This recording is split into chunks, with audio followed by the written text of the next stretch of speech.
Welcome back to Sika String. Welcome back to Sika Stand. Today we're reacting to Toshiki's comeback for the squat. Now we had the good fortune and great pleasure of meeting the Honourable Squat Senpai last year in Tokyo. Got a couple of training sessions with him, as many of you might remember.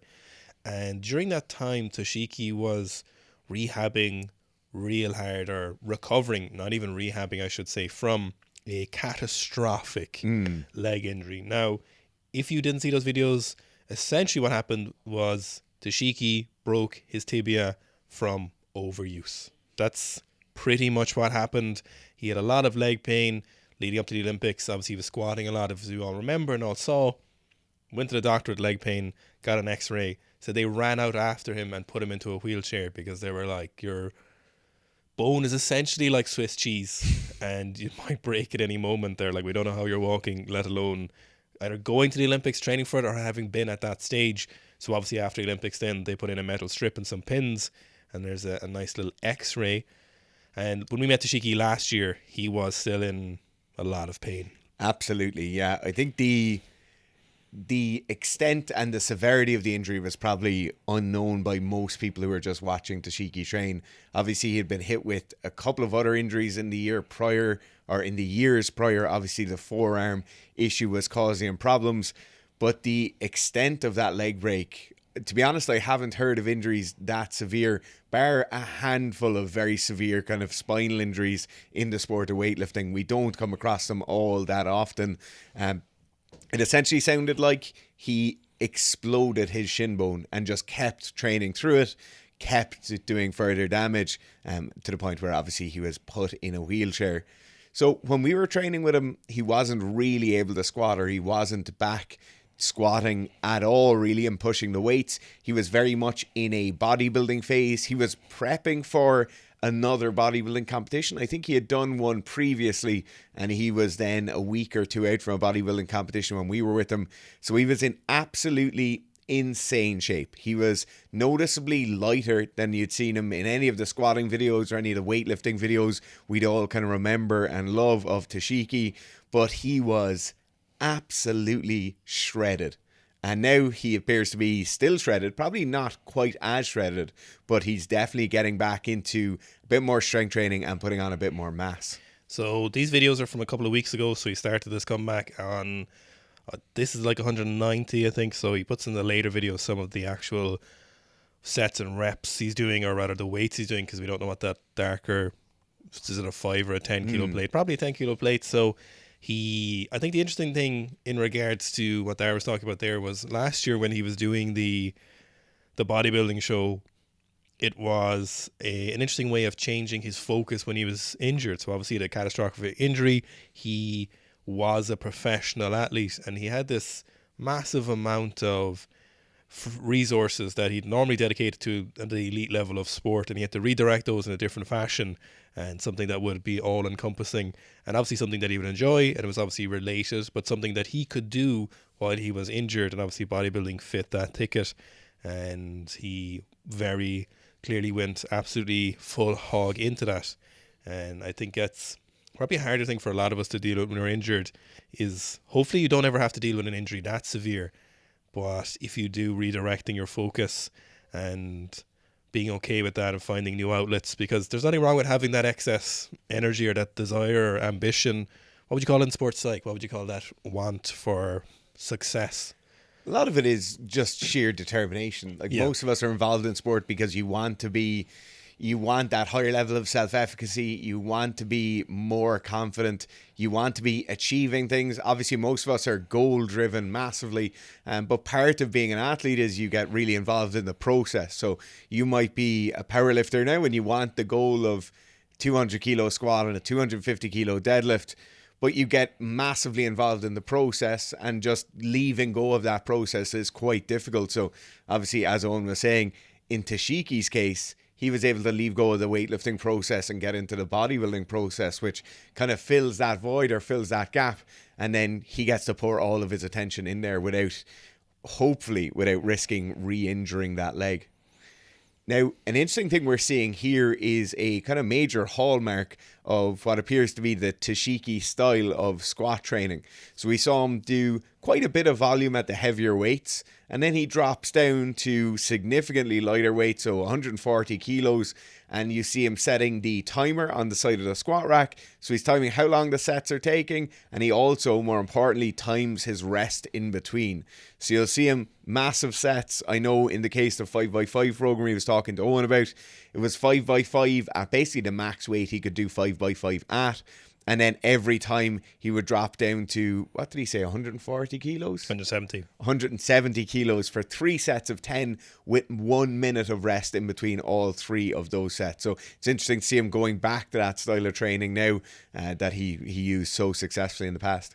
I think the biggest thing is to change his technique when we're watching these videos. So partly it's because he hasn't been squatting, so he's obviously had a huge extended break from any meaningful squatting over the last year and a half, 2 years, maybe even longer. So a couple of different things with his technique, and we can see it later in some of the videos, and you can see it even in this video. So his left leg is the one that was injured, and you can see that moving around a lot. You can see a little bit of heel race sometimes on the reps, and he's not quite as slamming into the bottom into position. So obviously Toshiki was never dive bombing his squats. He was always very controlled and consistent, but he had an aggressive use of that stretch starting cycle. As he hit the bottom of the squat, he changed direction, used it incredibly well. Now he is obviously a lot more cautious, so probably some limited range of motion in the soft tissue.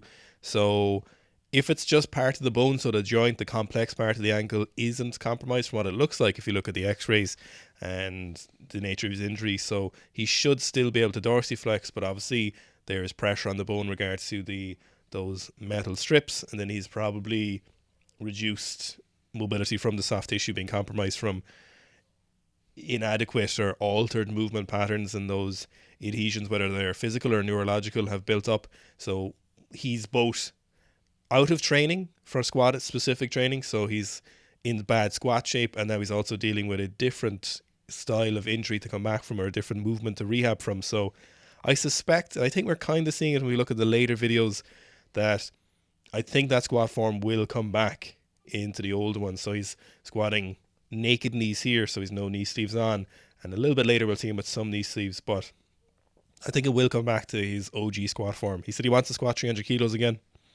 Yeah, I definitely think he is moving more towards that direction of the older style squat. It's an interesting modality of injury, that kind of shattering of your tibia. Toshiki is a very distinct squat style. Very wide, incredibly externally rotated, and a lot of forward knee movement, which does put a lot of pressure on the shin.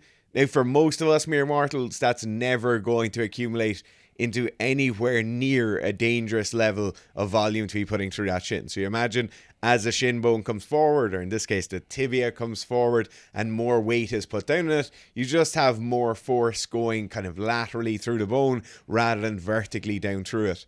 Now, it's interesting, he definitely appears to have, on some of these videos, less of that forward knee movement than he has had in the past. As Owen said, it could be some restriction there due to being slightly out of squat shape, but it could also be an active decision on his part not to be quite loading that bone quite so far forward, or that titanium rod plus the bone quite so far forward. So it is very interesting. It's not something we see a massive amount of.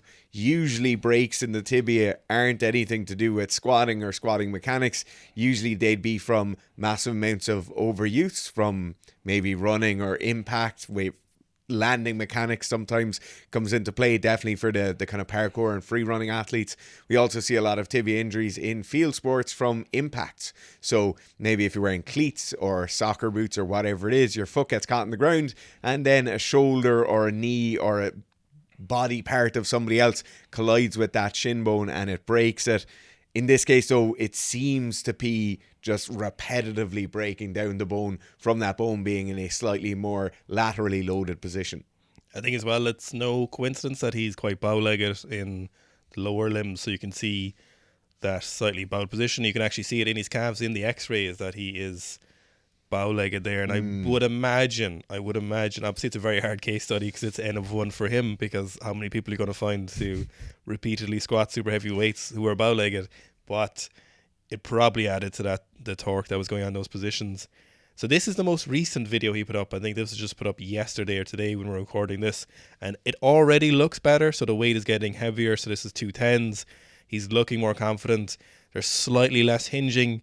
I feel like his knee is definitely traveling a little bit further over his toe. He's got his knee sleeves on here, and he's wearing his custom tiers. So they look like the gold and white tiers, which look very fancy. Very fancy. If anyone can have custom shoes, surely it's Toshiki can have custom shoes on the squat. And he is multiple sets of 210 here, and he's doing his drop down set. So I think it's already, in my opinion, coming back. And gee whiz, golly gosh. If there's someone I'd like to see come back in a big squad, it's Toshiki. Absolutely. I'd also love to see him coming back to super heavyweights, because he did squat 300 kilos like it was nothing. Yeah. What I was talking about earlier with that extraneous movement around the ankles or the heels coming up, you can see it particularly in these sets. You'll see that left foot moving around quite a bit during the set. You'll also see the left heel coming up and rotating inward on some of those sets. So that's just what we're talking about here. You'll see it, but he definitely does look to be back to his old form or getting back in that direction. Did he use tanning beds or fake tan? Random. I think it was fake tan, but I cannot remember. What an unusual sport bodybuilding is. Very unusual. It seems to be quite big in Japan. He said he wanted to do weightlifting last year, but I don't know if he will. I actually don't even care about his weightlifting that much. I actually just want to see squats. What I would give to see a 330 kilo squat from a big Toshiki. Yeah.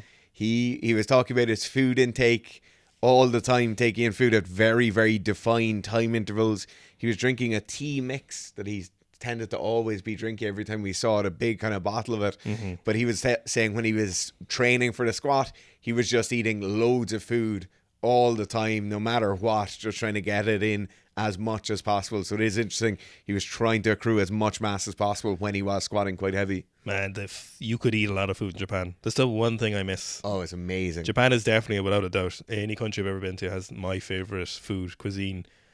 That's just unbelievable. Way cheaper in Ireland. We're one of the most expensive countries in Europe for food and drink, but the food, like quality ingredients are great in Ireland, but we don't really have super complex cuisine.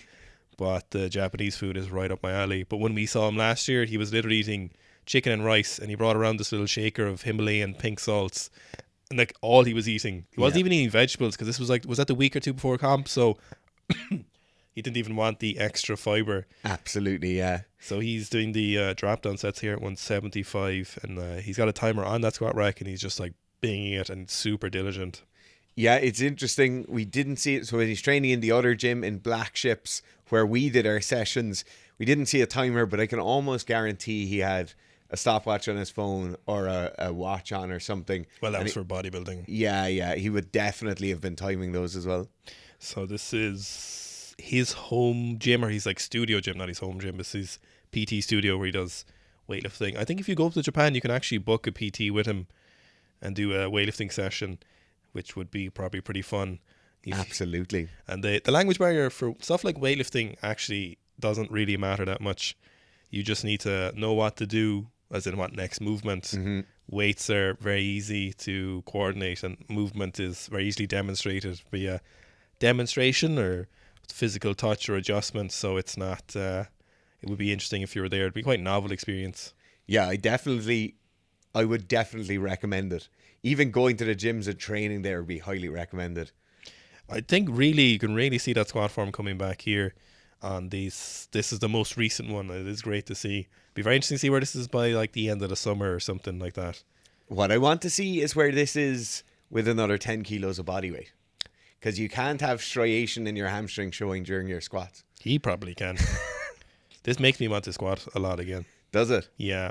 Does it make you want to do 200 for 20? No, but it does make me want to go bigger than 300. Okay. But I need to fix my hip first. So there's no big squats. So at the moment I'm just squatting twice a week. I think I'll probably go back to like 3 times a week and not sacrifice the rest of my training quite so much. Would you not just keep training through the hip injury and then eventually have to get some titanium put in there? To be fair, it's not the hip, it's all the soft tissue below the hip is the major issue. So I don't have hip. I call it hip, but it's hip related, I suppose. But it's like the hip adjacent, hip extensors, hip flexors, IT band, all them good things. The real question, Owen, is what color would you go for if you were getting a custom colorway of tiers? Those white and gold are pretty nice. I'd go for black the whole way through. All black, that'd be pretty nice, yeah. All black would be pretty sick. The problem with all black is that you can only wear black pants and white socks with the black shoes. But what other colour training pants would you be wearing? Red, green, blue. Do you have green training pants? You couldn't wear even grey with... You couldn't even You wear could grey wear with... grey. No, you couldn't wear grey with black shoes. You could. No, all black shoes. You definitely could. No way. If you'd like to get a bigger squat, the best thing you can possibly do is run the Road to Anywhere squat program or the Road to Anywhere squat program 2. If you want to see either of these programs, you can download the app for free. You can start your free trial. You don't have to pay anything. You don't have to set anything up. Have a look at the programs, see what you want to do, see how it will fit into your normal training schedule. We've dynamic loading as you go the whole way through the block, so you're going to be working at the most efficient loads you possibly can be. Also, you'll have access to weekly video feedback from myself and Owen, and you'll have access to the coach bot, which has been trained on the last 6 years of Sika Strength content, so you get an instant answer to most of your questions. I hope they can do an updated video on this in 4 or 5 months' time when Toshiki's done 300 again. Yeah. And not in pain.